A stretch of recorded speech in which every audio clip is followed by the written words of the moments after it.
پیامبر صلی الله علیه و سلم چه خیلی که از حکیم ابن حزام اومده است گفتن که البیعان بالخیار ما لم یتفرقا، خریدار و فروشنده اینها اختیار دارند مادامی که از همدیگر جدا نشدند. من یک چیز رو به شما فروختم، شما پولم دادید، مال رو گرفتید، در اختیار هست که شما اونو برگردانید، حالا جدا نشدیم. ما لم یتفرقا، مادامی که از همدیگر جدا نشدن.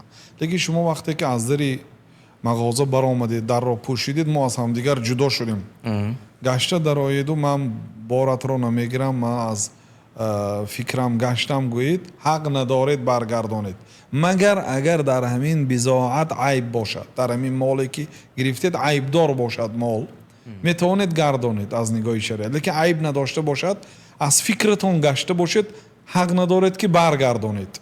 یعنی فروشنده حق دارد که قبول نکند.